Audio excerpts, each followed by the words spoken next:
Join me and my guest, Toni M. Winston, as we chat about adding products to your business, maybe even your services or products that you already have. It's going to be an amazingly fun show. Oh, by the way, Toni is crazy good with TikTok and IG Reels. So if you've been planning to step your toe into that, we'll talk about that a little bit.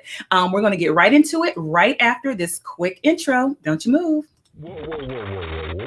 Why y'all so happy? You don't know? Charvette Mitchell is on the radio. It's time to get motivated, excited, and influenced. Why? It's the Charvette Mitchell Radio Show, live from Richmond, Virginia. And now, here to motivate, excite, and influence you, Charvette Mitchell. Well, hello, everyone, and welcome to the Charvette Mitchell Radio Show, broadcasting live from the capital city of Richmond, Virginia, but heard and seen all across the World Wide Web. Thank you so much for hanging out with us today. Listen, we know that all of our live streaming platforms are sending out notifications and sending out messages and saying, hey, come check us out. Let me greet a few of our listeners who are hanging out with us. Hey there, hey girl, hey, Miss Ulika Kimber, CPA. Got to get some love to my mom. Hey, Mom. Hey, Betty, for stopping in. Hello, Amy Williams. Thank you so much for stopping in, holding it down in the Tidewater area. Listen, the goal of the show, the goal of the show is to motivate, excite, and influence. And we're going to do just that today. I definitely want to give a shout out to all of the broadcast stations.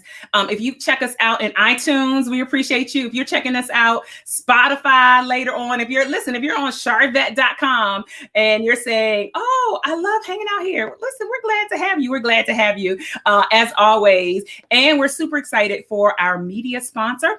So you may be hanging out because you saw something on the internet from our media sponsor, who I'll tell you about in a moment. Big shout out to Tanya, who's hanging out with us. Hey, from Washington State. Thank you for stopping by. I appreciate that. And Jeanette Mason, all the way from Emporia. Thank you. And of course, got to give some love to my sister, Kim, who's hanging out and holding it down over on Periscope. And again, Periscope, we love you guys. Thank you so much for being faithful listeners. And we know the app is going away in the end of March, but you can interact with us on our YouTube channel. So hello to all of those that are watching and will catch this in YouTube. And you can jump over to youtube.com/Charvette and subscribe, and then you can connect with us there, or certainly all of our different, iTunes and all that good stuff. You can check us out over there. So much love coming on in. Let me get my guest ready to come on up to the mic. Listen, Toni M. Winston, also known in the internet streets as Follow the Pink Squirrel, is a multi-passionate creative. She's the owner of Fuzzy and Cute, which is featuring her line of natural hair tees and accessories, and that's t-shirts, and accessories for the entire family. Currently sold online in her online store, and as well as the Black History Museum and Cultural Center of Virginia, and Tiny Textures Hair Salon. She is also a self-published Amazon best-selling children's book author of My Hair is Fuzzy, My Hair is Cute, Caroline's Hair, and her newest book, Abraham Goes to the Shop, the ABC book. All right. And Toni is hanging out with us here. I'm bringing her up to the mic momentarily. And again, shout out to our media sponsor, Swag Her Magazine, which uses positive media and storytelling to create new narratives and mindsets around Black people, their communities, and the businesses and organizations they lead. Without further ado, let's bring Toni M. Winston up to the mic, coming up live on the Charvette Mitchell Radio Show. Hey, girl, hey. Hey, girl, hey, how are you? I'm doing well. How are you doing? I'm good. Listen, so much love coming in on the comments. Side note, you always look cute. Thank you, Amy. Thank you. I know that's for me and for Toni, right? Dio, hey there. Excited to hear Toni and her expertise. And so let's jump in, Toni. A multi-passionate creative. Some people are probably saying, what is that? Can you explain that to our listeners? Well, multi-passionate, some people are like, I'm passionate about this one thing. I'm passionate about a lot of stuff, and I'm creative too. So there are a lot of things that I like to learn, a lot of things that I want to apply So they're just things skills and techniques that I pick up and I implement and I put into my daily life. I add into my business. And I just don't feel like I have to be one dimensional. I feel like I can do this today and switch tomorrow, add it together, drop some stuff, pick some stuff up. I'm just multi-passionate. Multi-passionate. I love it. I love it. And because I remember my first interactions with you many moons ago, you were doing event planning. So you would plan weddings and all of that. Do you think that was kind of like the initial bug that bit you? I won't say that was the initial bug, although that was one of my big bugs. As a child, I remember making hair bows for children at church and selling them. And I remember planning flowers and things like that. But the event planning was one of the big ventures that I took on. I went to George Washington University in Washington, D.C. and received an event management certification. And I never planned on going directly into weddings, but it was like what worked, what people asked for. And I also had experience in some corporate planning because by day I'm an executive assistant and we're always planning meetings, large meetings and gatherings and stuff like that. But I will say that the event planning gave me skills for some of the other things with the organization and the networking and just being able to use my voice, because you can't get anything done in event planning if you don't have those skills. So true, so true. And then there was a transition, I would say, from that, because then you started getting into vision boards, which you call victory boards. So yes. Tell us a little bit about that. I actually went to a bridal shower for my cousin, Michelle Lewis. And that was one of the activities. And I was like, what is this? I like this. Mm-hmm. And what we did there was like any typical vision board. We plotted what we wanted to do, but there was no follow-up. And I decided that in order for my vision to become, as I say, to go from vision to victory, we had to have some steps to get there, some goal setting and things like that. So I took my event planning and I created an event, and it was from vision to victory. And I really enjoy helping people. It also tapped into my creative side, like making it look pretty. But we wanted more to make it look pretty. We wanted to actually manifest. And you actually did a Vision of Victory board, really kind of mini event within the first conference that I hosted. Now we're going on our sixth one, so almost 6 years ago, you did a Vision of Victory board within the pop-up conference for female entrepreneurs. And originally we kind of thought, okay, hey, maybe everybody won't stay for that part because we made it like the second part of the day. And so maybe people will duck out, but like the room was packed. It stayed. Yes. And I remember DJ Shanghai was there. Well, she wasn't DJ Shanghai. So for those who come to the pop-up now, they know about the DJ. She was in there saying she wanted to be a DJ. That was on her board. Yeah. And it's gone from her being saying she wanted to be a DJ to her actually, I guess it's been the past 2 or 3 years, she's been the conference DJ and she's really good. I was like, victory. Yes. And we have her signed up for this year. And so listeners, if you're just tuning in, you're saying, what are you all talking about? I host a conference every year called the Pop-Up Conference for Female Entrepreneurs and those that want to be. And so we have the dates. We'll tell you about that a little bit later in the show. So yes, I love it. So much love coming through into the comments. Yeah, Karen said, I like that, right? Vision to victory, not just kind of letting it sit on your board. And why is that so important for entrepreneurs to kind of cast their vision, but then also really see it through to victory? Because I think sometimes if you say there are things that you want to accomplish, whether it's in business or life, whatever your goal is, if you don't see any results, you kind of give up. And if you don't see results and you give up, you stay stuck.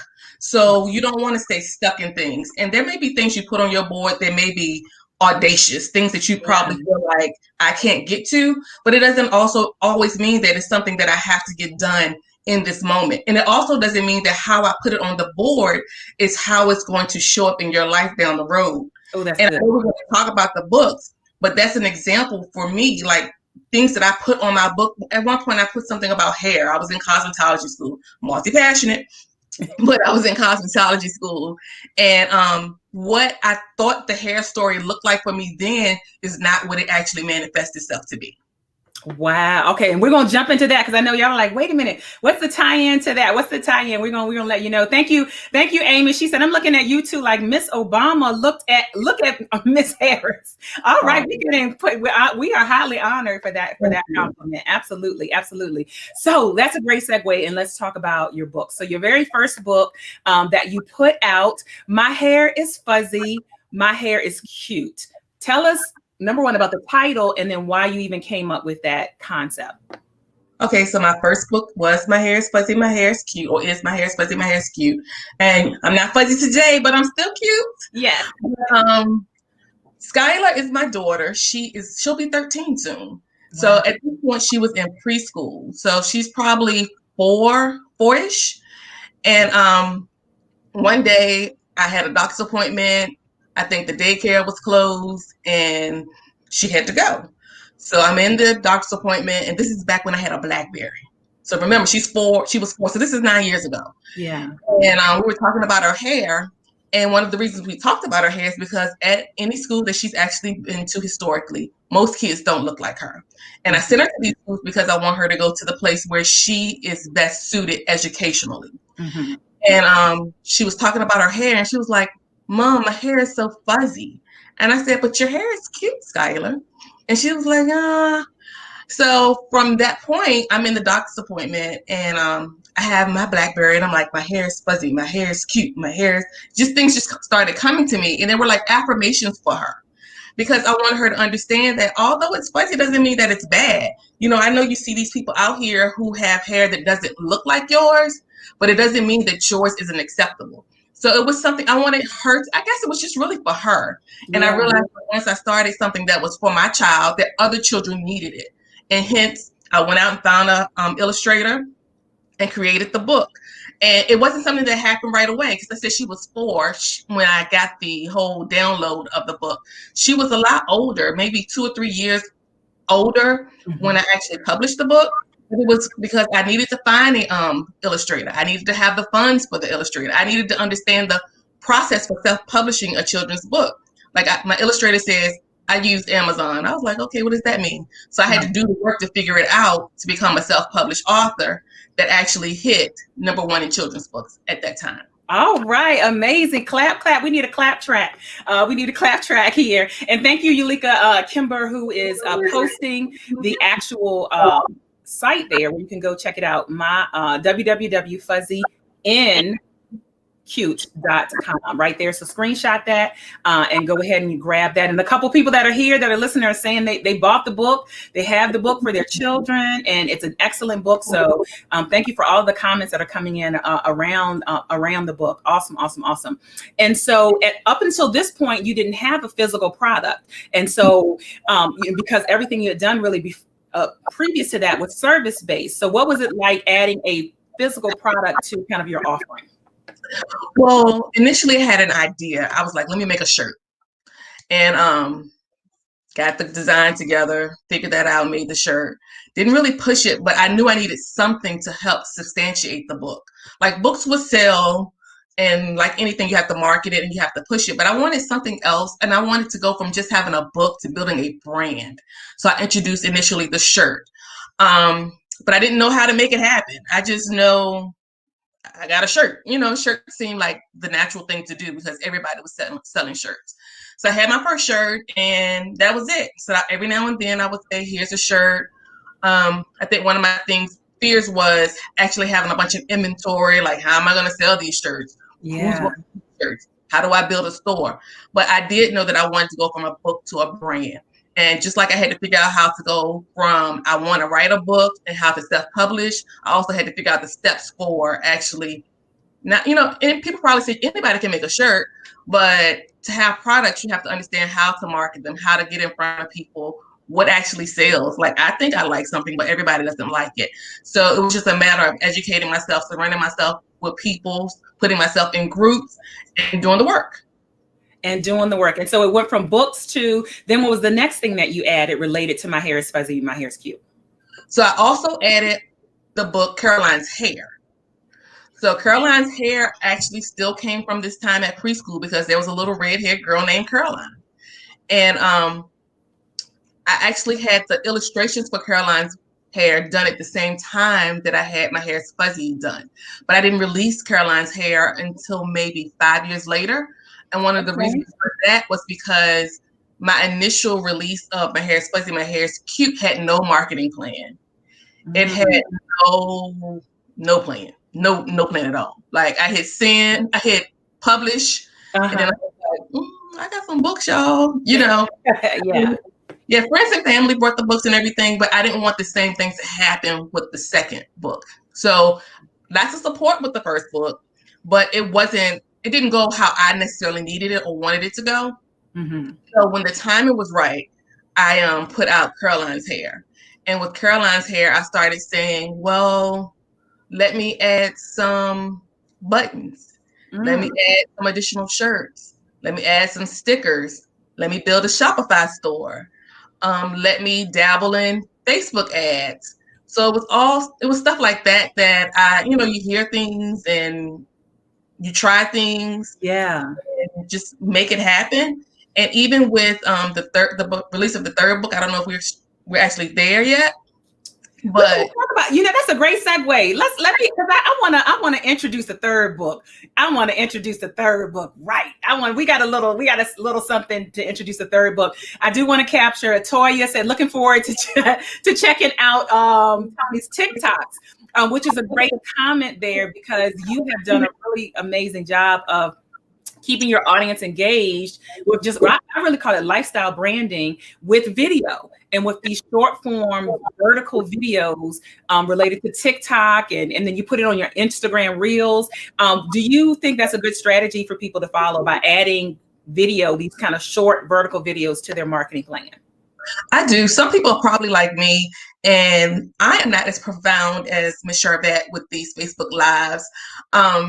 But I feel like because these short videos are the way that people are going right now, along with showing up and doing Facebook Live, I feel like if you're not there, the TikToks and the Reels will really put you in front of people. It's a short show up, so you have to get your message in. I do feel like when you have a message to put into your Reel or your TikTok, make it where people can actually see what you're doing. Don't let people miss the message because of all the dancing. Don't let the people miss the message because of all the points you're putting in your video. So just really target it at what you're trying to say in your message.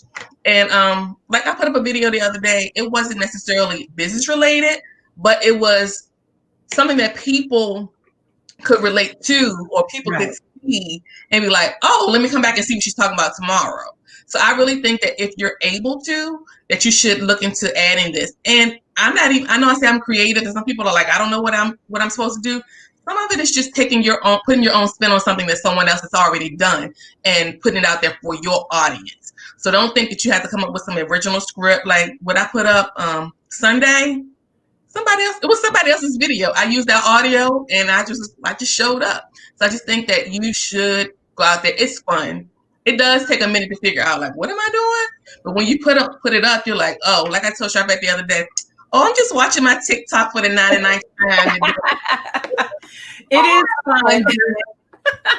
It is fun. And I have always noticed that Facebook stories, Instagram stories get a lot of engagement, but now Instagram Reels in particular on Instagram are getting more exposure. Are you seeing the same thing? Yes, because I can put a post up and my 35 people will be like, oh, that's great. And I get some content or whatever. Some comments. But I've gone out and I've put up a food post. And I'm like, 1,000 people like that. Who are the people? So it's good to be able to put yourself and your stuff out in front of additional people. All right, wonderful. So I just want to do this great introduction for her third book, you guys. So let me just share this with you. This is her third book that we're getting ready to talk about.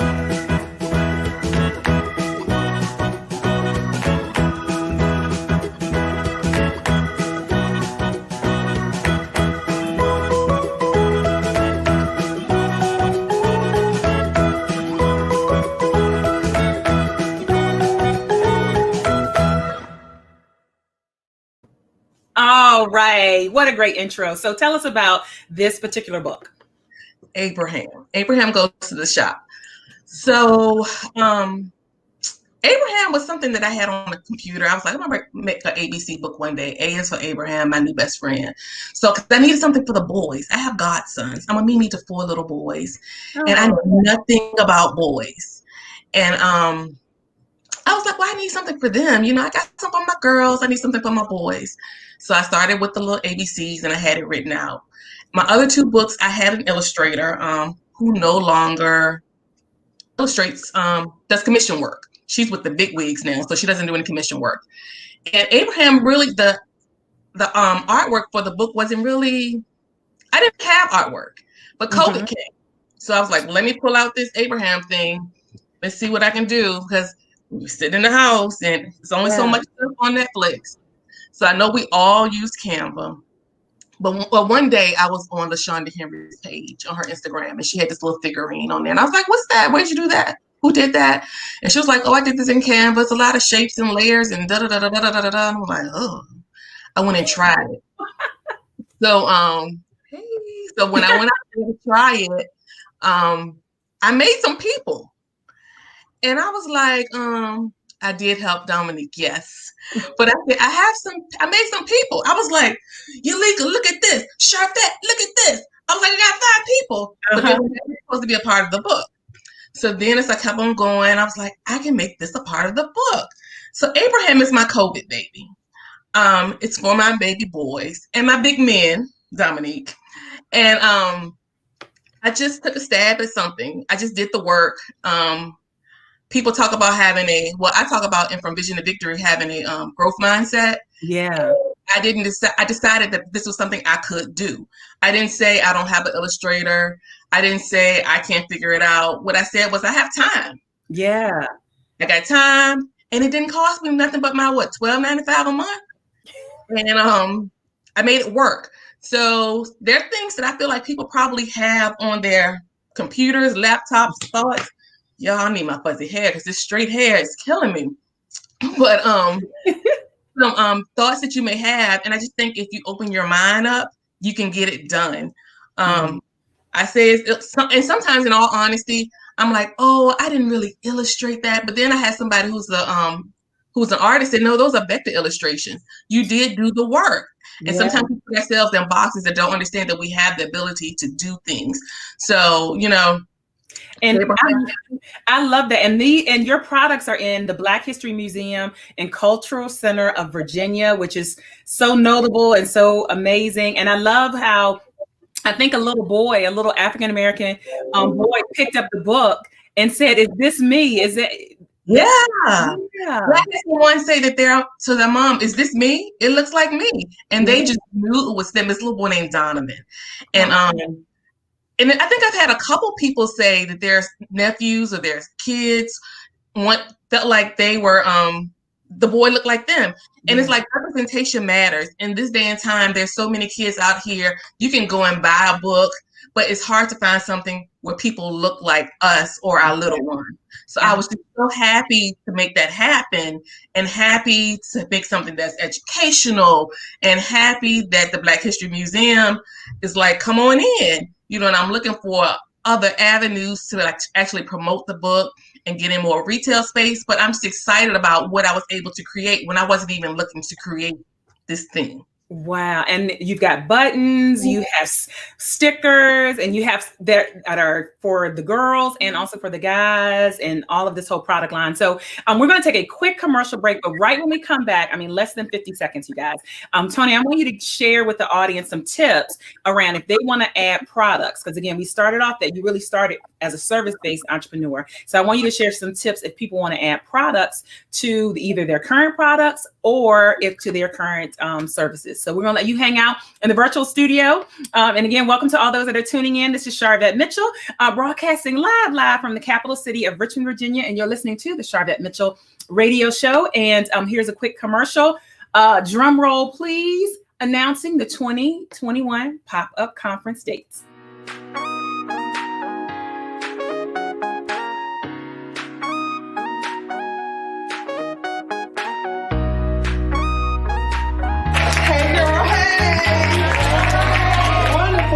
Well, it is absolutely a pleasure to stand before you today and to share about taking the leap even if we're not even sure of how we're going to get there, I've got a vision of me actually touching the ceiling.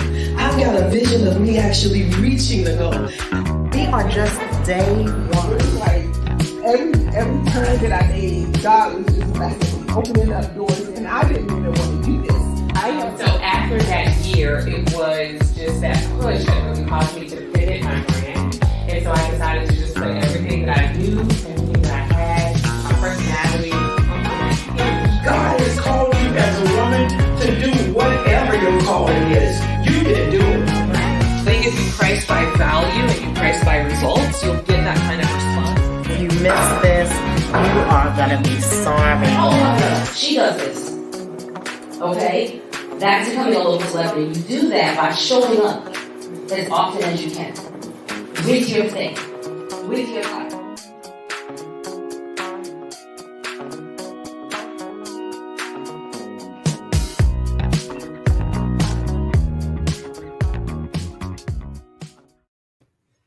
Oh, I'm sorry, y'all. I'm just grooving like I'm doing a TikTok. All right. So this is the personal invitation from me to join me. Put it on your calendar, November 4th, 5th, and 6th. I'll let you know when tickets go on sale. And you know the VIP tickets are always a hot item that go first. So ticket sales will be coming up. But we wanted to let you know, listeners, to at least mark it in on your calendar. We'll be live here in Richmond, Virginia at the 4 Points by Sheraton, where we were last year, and it was amazing.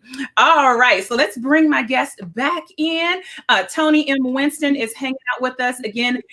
Follow the Pink Squirrel on Facebook, multi-passionate creative and owner of Fuzzy and In Cute, and she also has amazing books that you've been hearing about. So Toni, I'm going to actually let you come full screen and tell the listeners and the viewers tips for getting their own product, Take it away.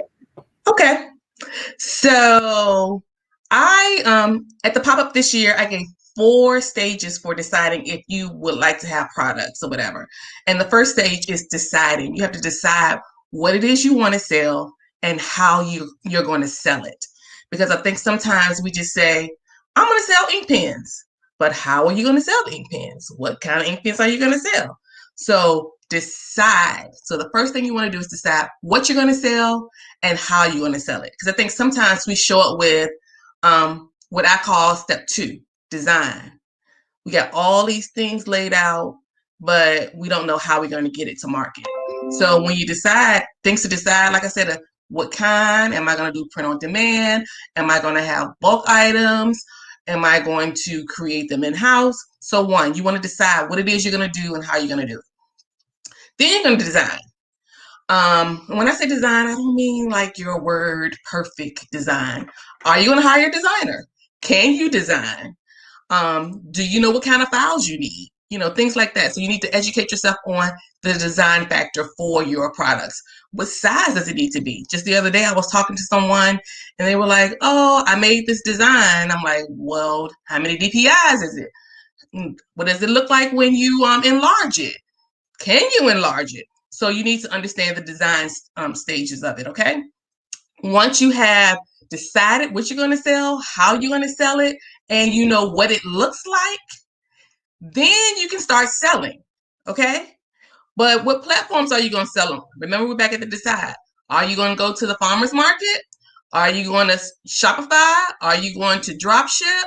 Are you going to go on a retail location? So you want to know next, what you're going to do next is sell the product. But in order to sell the product, I say the 4th step is promoting the product.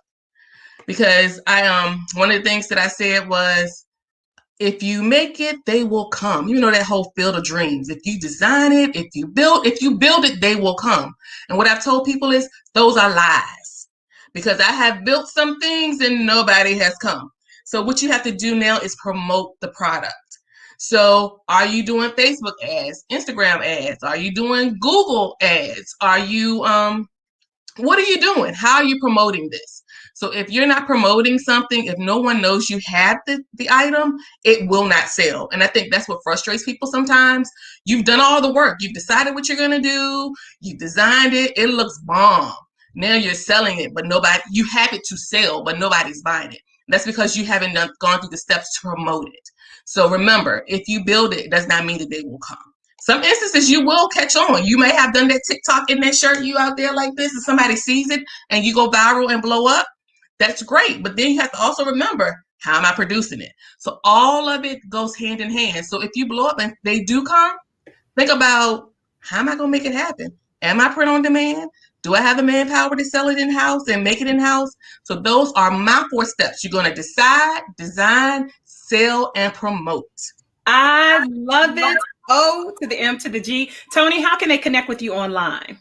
You can connect with me online. I am here on Facebook, Toni Winston. I'm on Clubhouse. I am on Instagram, and I am on Twitter as Miss Toni Moni. You can email me at ToniMWinston@gmail.com. Or you can go to my website. On my website, you can schedule time just to connect. You can email me a question, or if you have questions about writing a children's book, you just want to create, or you want to get your merchandise out for your service or your brand, there is a services page there's a services tab on my page that you can click and get in touch with me.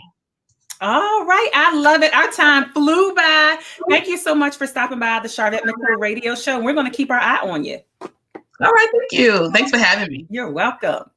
All right. It's a wrap, you guys. Thank you so much for being here. I know the time flew by. Connect with Toni. Check us out at Sharvette.com. We're going to see you guys later on the web. Bye.